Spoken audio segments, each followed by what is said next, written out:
the opportunity to be here with all of you today to share the findings from two exciting studies we conducted at our lab, the Institute for Advanced Consciousness Studies. In these interventions, we integrated chills eliciting stimuli with prayer and meditation protocols to investigate how the experience of aesthetic chills may augment these practices. So you're probably wondering, what are aesthetic chills?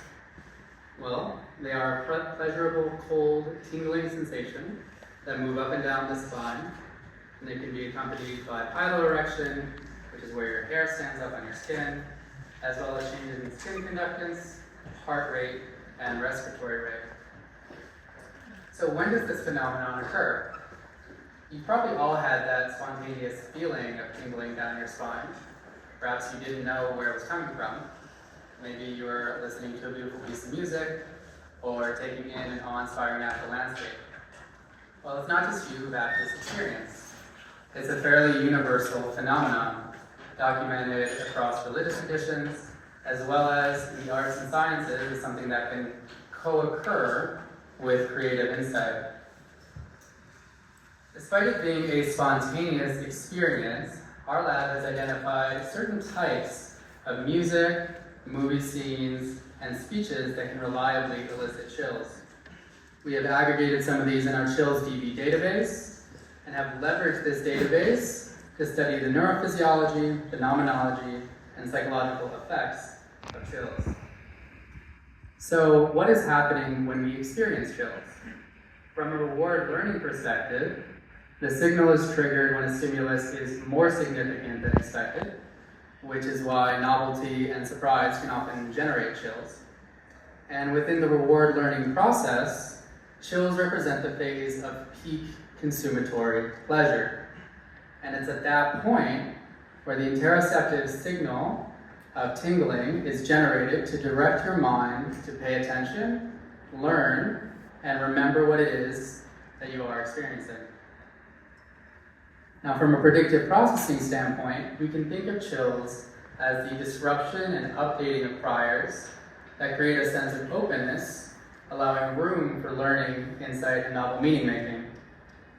One prior that can be disrupted is the self-other or self-world boundary.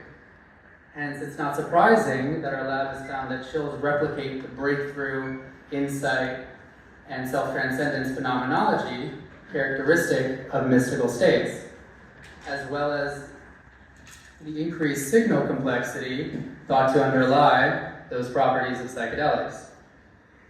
These parallels prompted us to dub aesthetic chills a micro-mystical experience, and motivated us to explore how chills can help us understand mystical states, as well as help us potentially activate a tool to enhance the benefits and accessibility of contemplative practices that can generate those states.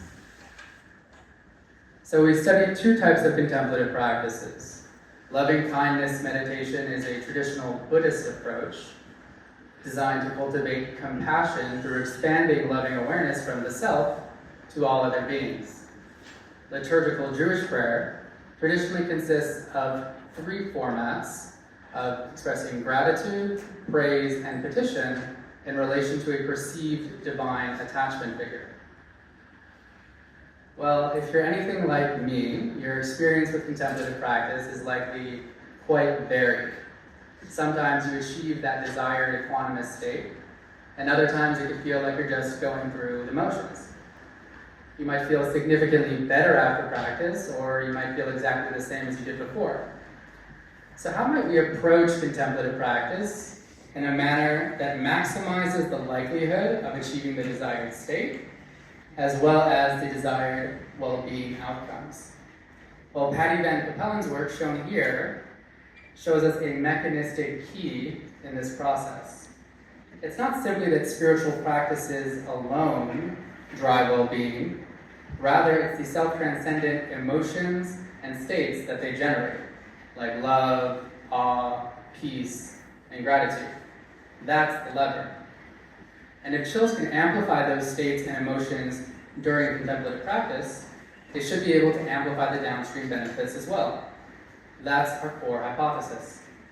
So in our first study, we asked, can we augment loving kindness meditation with chills eliciting stimuli to increase self-transcendence and insight during practice?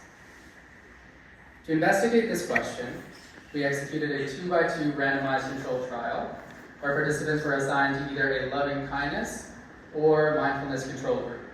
The mindfulness control stimulus was a Sam Harris guided meditation from his Waking Up series, and the loving kindness stimulus was designed by the Institute and validated by leading researchers in the field. And it drew from the Tonglen, Metta, and Vipassana traditions within the Buddhist approach. And the Chills augmented versions of these stimuli were designed by overlaying the guided meditations with the Chills music and scoring the actual meditations with the Chills music that was the top performing from the Chills DB database. The first key finding was that the loving kindness meditation we designed had the intended effect of increasing connectedness to others.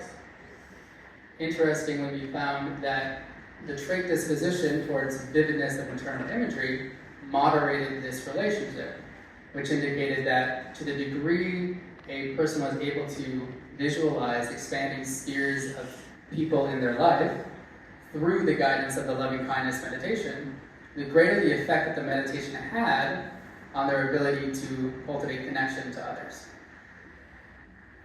The second key finding was that chills occur spontaneously during meditation, and that our augmentation increased the likelihood of experiencing chills during the meditation. This demonstrated that our approach of overlaying a narrative script with a chills musical score didn't confound participants' experience. On the contrary, both elements independently evoke chills, and when integrated, they were able to evoke chills with even greater frequency.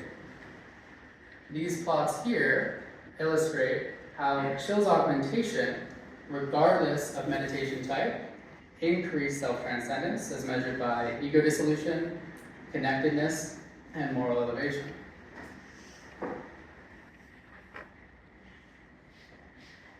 Similarly, emotional breakthrough and psychological insight were also increased through augmentation. Altogether, our findings confirm our hypothesis that integrating loving-kindness meditation with chill stimuli increase self-transcendence and insight during meditation, which we know are catalytic drivers of the well-being effects that stem from meditation. With a similar hypothesis in mind, we turned our attention to prayer. In the second study, we asked a similar question. Can we augment Jewish liturgical prayer with chills eliciting stimuli to increase the insight and self-transcendent emotions and states in relation to a perceived divine figure in order to enhance the positive outcomes of prayer? To tackle this question, we conducted a two-phase study. In the first phase, we identified the Great Dictator stimulus from the Charlie Chaplin film as the most resonant one for the Jewish population. In his stirring monologue from the film, Chaplin makes a stirring call for brotherhood and goodwill, inspiring soldiers to fight for liberty and to unite. Now, in our second phase of the study, participants were first exposed to the dictator stimulus, after which we captured their chills response, and then guided them through a customized prayer intervention that included these three formats of gratitude, praise, and petition. After the intervention, we captured the phenomenological characteristics of prayer, as well as the psychological outcomes. So we used 4 measures to capture prayer phenomenology. The first 2 were emotional breakthrough and psychological insight. The third was a prayer depth questionnaire we designed to capture self-transcendent emotions and states like awe, unity, connectedness in relation to the divine. And the fourth was participants' sense of bodily safety during prayer.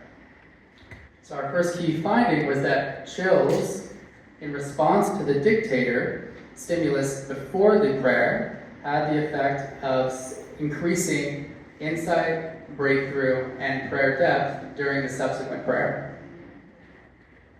When we looked at how prayer phenomenology was associated across the outcomes we measured, surprisingly, insight and breakthrough were not associated strongly across outcomes, but prayer depth and bodily safety were. In our regression model, we found that prayer depth and bodily safety predicted unique additive variance for the 4 positive disposition outcomes of hope, gratitude, vitality, and optimism. And while bodily safety was associated with lower levels of existential distress, prayer depth was associated with reductions in anxiety. So our mediation analyses indicated that there could be 2 mechanisms at play for how prayer positively impacts well-being.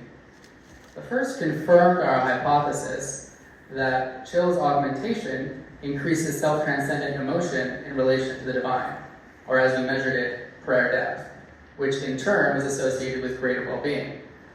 The second mechanism was not originally hypothesized, but elucidated through exploratory analysis, and it showed that lower levels of, this is a weird microphone, lower levels of mistrust in God were associated with higher levels of prayer depth, higher levels of bodily safety, which in turn predicted greater well-being. Notably, the great dictator stimulus we used to induce chills had no thematic relationship to religion or prayer whatsoever.